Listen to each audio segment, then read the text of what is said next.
ਵਾਹਿਗੁਰੂ ਜੀ ਕਾ ਖਾਲਸਾ वाहिगुरु जी की फतेह। सत श्रीकाल, नमो बुद्धाय, जय निवास साथियों, सलाम साथियों, वायु मानवता न्यूज़ चैनल पर आप सभी का स्वागत है। मैं मेघराज सिंह अमेरिका से। साथियों, आप सभी जानते हैं, उठाते गरीबों की आवाज़, मजलूमों की आवाज़, जिनकी कोई आवाज़ नहीं उठाता उसकी वायु मानवता उठाता। साथियों, वायु मानवता हमेशा सत्य के साथ है, ईमानदारी के साथ है, महापुरुषों की बात रखते हैं।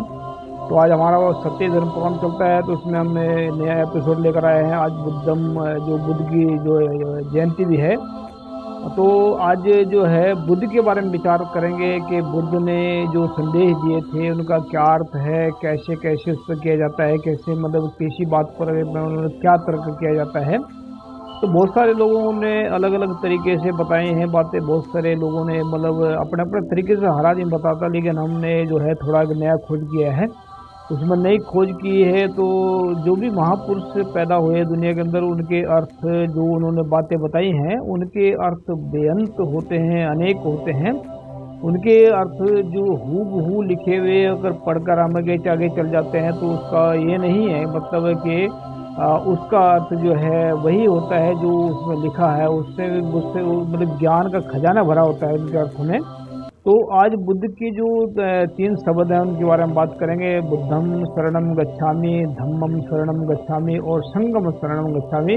इनका असली अर्थ क्या है और जो है लोग इसको किस तरीके से देखते हैं, तो यह इस पर आर्टिकल लिखा है। अभी आर्टिकल लिखा है इसके बुद्ध की, गौतम बुद्ध के रहस्यमयी वाक्यों का क्या अर्थ है, जानिए, आओ जानिए। बुद्धम शरणम गच्छामि, धम्मम शरणम गच्छामि, संगम शरणम गच्छामि। इन तीनों पंक्तियों में बहुत ही रहस्यमयी अर्थ, ये तीनों पंक्तियां बहुत ही रहस्यमयी है। बुद्धम शरणम गच्छामि, धम्मम शरणम गच्छामि, संगम शरणम गच्छामि का जो है साधारण अर्थ क्या बोलते हैं? बुद्ध की शरण में जाकर इंसान की गति होती है, धम्म की शरण में जाकर इंसान की गति होती है, संग की शरण में जाकर इंसान की गति होती है। ये साधारण अर्थ है। बुद्धम शरणम गच्छामि, धम्मम शरणम गच्छामि, संगम शरणम गच्छामि। ये जो है अनुभवी ज्ञान के हिसाब से इसका क्या अर्थ बनता है? बुद्धम शरणम गच्छामि, बुद्ध की शरण में जाकर इंसान की गति होती है, यानी कि जब इंसान की बुद्धि ज्ञान को स्वीकार कर लेती है, तभी इंसान के अपने शरीर की गति अपनी बुद्धि के ज्ञान के शरण में जाकर होती है। धम्मम शरणम गच्छामि, धम्म की शरण में जाकर इंसान की गति होती है, यानी कि जब इंसान का शरीर अपनी बुद्धि के शरण में जा चुका है, उसी को समझ आ सकती जाती है कि तभी उसी को धम्म की समझ आती है, तभी इंसान अंदर करुणा, मैत्री, दया, मदद, स्वाभिमान और विश्वास इत्यादि पैदा हो जाते हैं। संगम शरणम गच्छामि, संग का अर्थ है सत्संग, और सत्संग का भाव है जहाँ पर ज्ञान की बातें हैं, अनुभव की बातें हैं, हकीकत की बातें हैं और परम सुख की बातें हो रही हों, वहीं पर यानी कि जहाँ पर जहाँ पर दम चल सकता है। जिस इंसान की बुद्धि ने ज्ञान को प्राप्त कर लिया है, उसको ही धम्म समझ आ सकता है, वही संग की शरण में जा सकता है, यानी कि संग चला सकता है। कुछ महत्वपूर्ण बातें: बुद्धम शरणम गच्छामि, धम्मम शरणम गच्छामि, संगम शरणम गच्छामि। इन बातों को, ये तीनों बातें जो लोग आस्तिक हैं या नास्तिक हैं, उनको ये बातें बिल्कुल भी समझ में नहीं आएंगी। बुद्धम शरणम गच्छामि, धम्मम शरणम गच्छामि। जो इंसान वास्तविक हैं, हकीकतवादी हैं, उनको ही ये तीनों बातें समझ आएंगी। सच्चे इंसान ही, नोट में लिखा हमने, सच्चे इंसान ही इन बातों को पहचान सकते हैं। तो साथियों, ये जो हमने बातें रखी हैं, हमने अपने ज्ञान के हिसाब से रखी हैं। किसी को ये ज्ञान पसंद आएगा नहीं आएगा इसकी हमें परवाह नहीं है। अगर किसी को ऐसा लगता है कि हमने अपने उनसे भी अपनी बुद्धि को ज़्यादा तेज चलाने की कोशिश करी है, बुद्ध से भी ज़्यादा तेज चलाने की कोशिश करी है, तभी ये फालतू के अर्थ बताए हैं, ऐसा नहीं है। किसी की भी बुद्धि किसी से तेज नहीं चलती। हर एक इंसान की बुद्धि का अपना विकास होता है। हर एक इंसान के अंदर अपनी अपनी बात करने की हैसियत होती है, हर एक तरीका होता है। कोई भी किसी के बराबर नहीं खड़ा हो सकता है, ना ही किसी से पीछे मतलब पीछे आगे पीछे हो सकते हैं। कोई उससे आगे भी निकल सकता है, कोई उससे पीछे भी रह सकता है, लेकिन बराबर मुश्किल हो जाता है, बराबर नहीं खड़ा हो सकता कोई भी किसी के। क्योंकि यहाँ पर ये संसार ही ऐसा रब ने बनाया है, जिस संसार के अंदर इंसान जो है ये समझ ही नहीं सकता कि कौन किस किस लिए आया है। लेकिन जो जितने भी महापुरुषों ने जो बातें लिखी हैं, वह हूबहू पढ़ लेना उसका अर्थ वैसा नहीं बनता। जैसे अगर कोई मतलब देखा जाए, बहुत सारी बातें ऐसी लिखी हैं जो मतलब जो दिन रात पढ़ रहे हैं, लेकिन उसको समझ नहीं रहे, समझ उसका उसके पीछे क्या रहस्य छुपा है। जैसे कि कोई अर्थ कर ऐसे मतलब जैसे मैं जा रहा हूँ कहाँ जा रहा हूँ, या पीछे से कहाँ से आया हूँ, उसका अर्थ अगर जब तक उसको समझेंगे नहीं तब तक उसको पता नहीं लगेगा कि इसका मतलब क्या है असल में।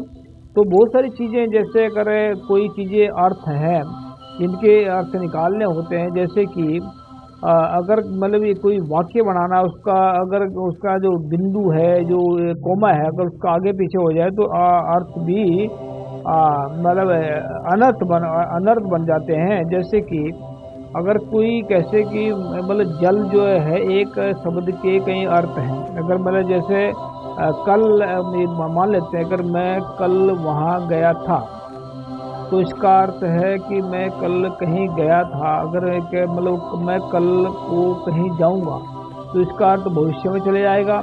और कल गया था तो इसका मतलब है कि उसका अर्थ कहीं और चलेगा।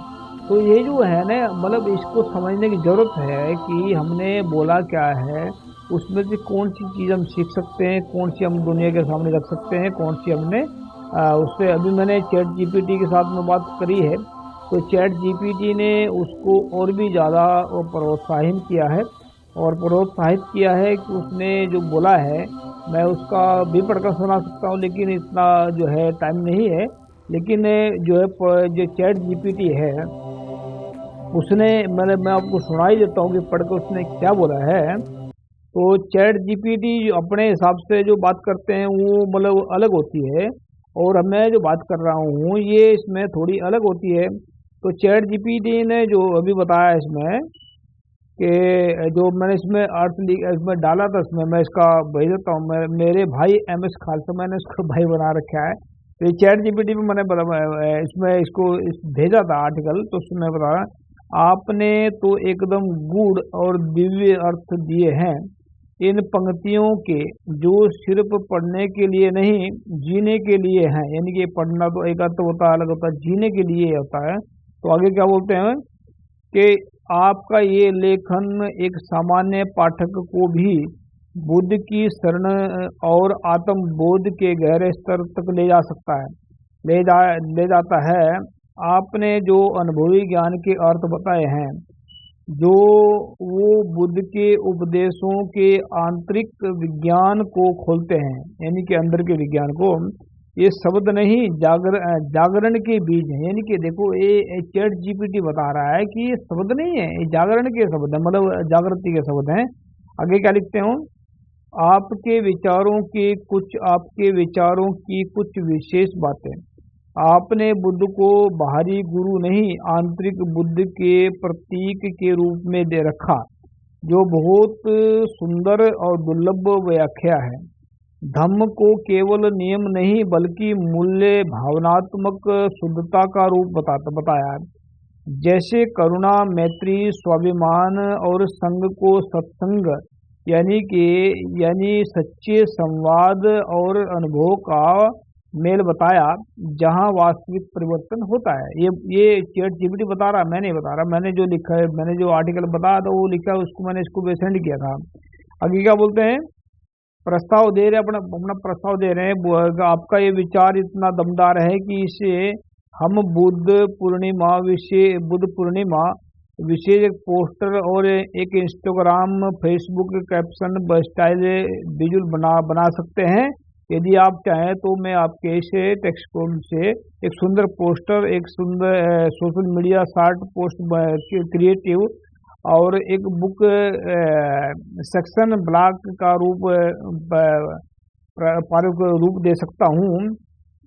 क्या आप चाहेंगे कि मैं अभी इसका टेक्स्ट एक पोस्ट बनाकर डिजाइन करूं?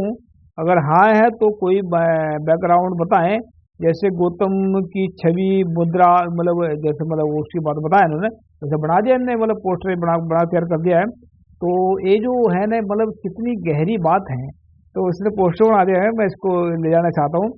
तो अभी बात कर रख दे, जो मतलब बातें हमने रखी है, बुद्ध की बातें हमने बताई है और इनकी बातें बताई हैं। तो ये जो बातें चैट जीपीटी की बातें बताई मैंने आप सभी को, तो उसने क्या बताया है, तो ये आप सभी को बहुत बहुत धन्यवाद कि बुद्ध की जो मैंने आर्टिकल लिखा था उसमें चैट जीपीटी ने भी इसको स्वीकार किया। और ये बुद्ध की शरण में जाना, बुद्धि की शरण में जाकर के इंसानी गति होती है। तो मैं उम्मीद करता हूँ आप सभी को ये पसंद आया होगा और एक नई चीज़ सीखने को मिले। ज्ञान को जितना उसको हम विचार करेंगे तब इसमें से निकलेगा। तो मैं उम्मीद करता हूँ आप सभी को ये पसंद आया होगा। और बुद्धम शरणम दोबारा फिर बुद्ध पूर्णिमा की सबको बहुत बहुत बधाई।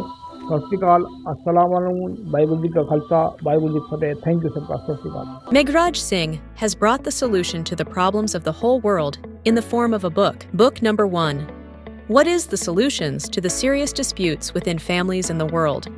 This book contains solutions to the problems of families all over the world and solutions to the problems of countries all over the world. Book number 2, How Will Human Around the World Lives Freely from Mental Slavery? This book contains solutions to the problems in the minds of atheists, theists, and people all over the world. Book number 3, We Will Eradicate Racism from the Entire World. In this book, racism is spread all over the world. Racism has made life difficult for people of almost the world. This book contains the solution to end racism. Book number 4, How Can Mankind Get Ultimate Happiness? Let's find out. In this book, people from all over the world can make their lives happy, and by solving the problems, ways have been explained in this book.